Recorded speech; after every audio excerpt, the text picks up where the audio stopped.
If you are a seasoned mechanic, using a ratchet and socket comes pretty naturally to you. However, at one point back in time, you had to learn how to get this done correctly. This video is for those who are at that point that we all were sometimes past. If you are that newbie who hasn't turned a ratchet in your life before, give me a few minutes and I'll help you master the wrench and socket like you've always used one. You only need to keep on the page and watch right to the end. In this detailed video, I'll cover why you need a ratchet in the first place, parts of a ratchet, how to use a ratchet and socket, ratchets, sockets, and drive sizes, and finally, socket extensions. While you are getting the basics of a ratchet and socket, consider subscribing to the channel so that you never miss another video like this. So, without further ado, let's get to business. First things first though, why a ratchet and socket in the first place? There are many reasons why mechanics, DIY enthusiasts, or professionals choose the tools they use. For me, I choose a ratchet and socket when, first, I need a job done fast and appreciate the ratcheting mechanism that this fastener type affords. With a ratchet, you can easily go back and forth without needing to remove the contact point on the bolt. Second, I also choose a ratchet when I'm dealing with large, strong bolts that are likely to get stripped by smaller wrenches with less torque. Finally, I use a ratchet for tight spots that make it incredibly challenging to either reach directly or maneuver when I'm there. Now that I've explained why someone may be interested in a ratchet in the first place and shared my use case, let's get familiar with the parts of a ratchet. If you are going to be using a ratchet, you should at the bare minimum understand its parts when they are mentioned.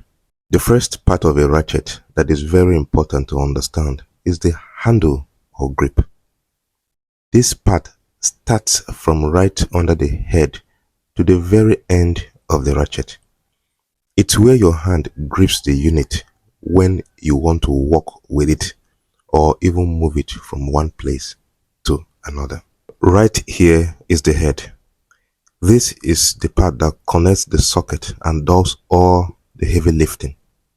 This part responds to the torque input from the handle and does exactly what the handle commands it to do. No more, no less. Behind the head is the directional switch, which is probably the most interesting thing about a ratchet in the first place. This is the switch that ensures that the socket wrench ratchets back and forth without having you manually remove the socket off and on each time you need to make a turn. With this switch, you only need to point it in the direction you wish the wrench to ratchet, and it remains locked on the opposite side. For instance, if I want to tighten this bolt, all I need to do to use the ratchet successfully is point the directional switch right as I tighten on the bolt easily, continuously, and without stress. Still behind the head and above the directional switch is the socket release button. This button makes sure that you can easily remove your sockets when you are done with them. On most ratchets, it's practically impossible to attempt socket removal without first depressing this button. If you want to quickly attach a socket too, you can also depress this not so little socket release button and the socket slides right in, assuming it's sized right with the ratchet. On the other side of the socket head is the drive thang, responsible for determining the size of the socket drive, usually in inches. This one here is half of an inch. This means that from this end to this end measures exactly half an inch. Now, if you are to use any socket with this ratchet, you must make sure that the socket is also sized half inch and measures exactly half of an inch across. Any socket that measures less than half an inch, for instance, won't fit.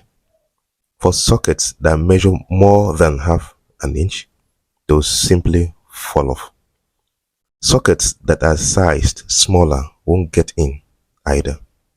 Things need to be exactly half an inch to work here. Finally, the socket retention ball.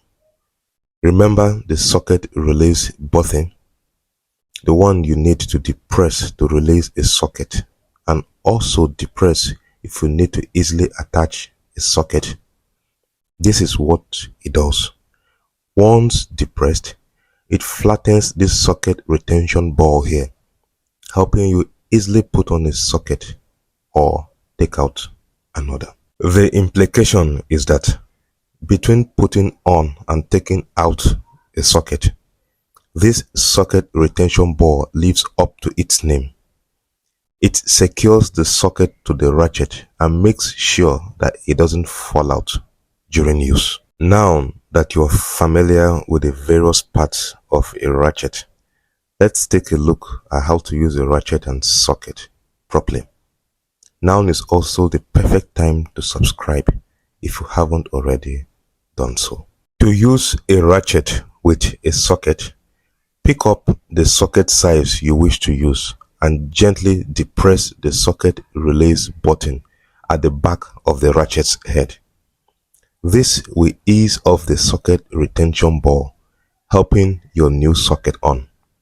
Slide the socket on the drive thang and try pulling it off in the opposite direction after it clips in.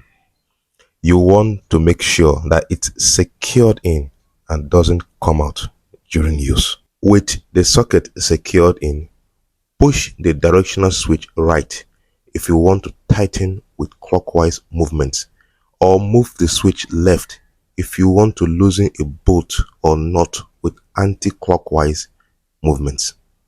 Once you've completely fastened or unfastened your bolts or nuts, depress the socket release button behind the head of the ratchet to free the socket and detach it from the ratchet unit. It's as simple as that. However, to have the procedure stick and become muscle memory, always remember that when the directional switch is pointed to the right, you are going clockwise with tightening, as the tool tightens clockwise and ratchets to the left. When the directional switch is pointed to the left, the tool ratchets on that side and loosens anti-clockwise. Now, a bit on drive sizes. Ratchets work with sockets, and both are governed by drive sizes. What this means is simple. If you've chosen a half-inch ratchet drive thang like this, you must also make sure that your socket options, all of them, are also half-inch.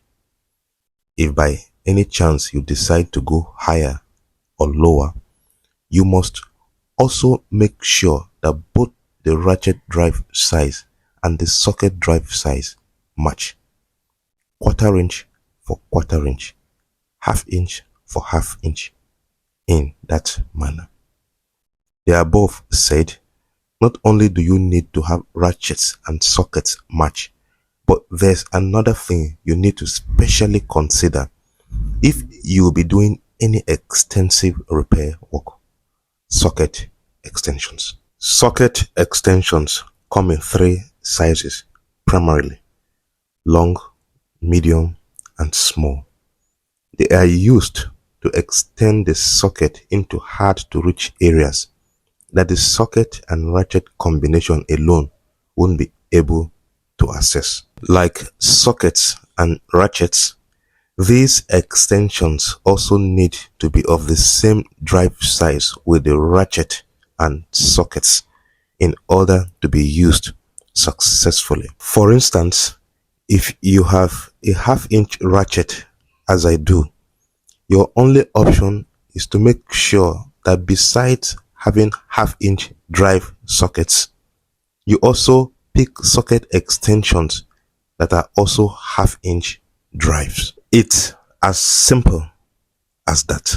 As you can see, using a ratchet and socket is relatively easy and makes fastening and unfastening of bolts and nuts relatively easier and faster, especially when compared with regular wrenches without the ratcheting mechanism. With a ratchet, it's also easy to reach into deep recesses of complex things like engine bays and easily take out or put on bolts and nuts that would have taken an eternity to fasten or unfasten otherwise. I hope this video helped you. If you picked up anything new or helpful, kindly consider subscribing so that you can easily see more videos like this. Bye for now. Catch you on the next one.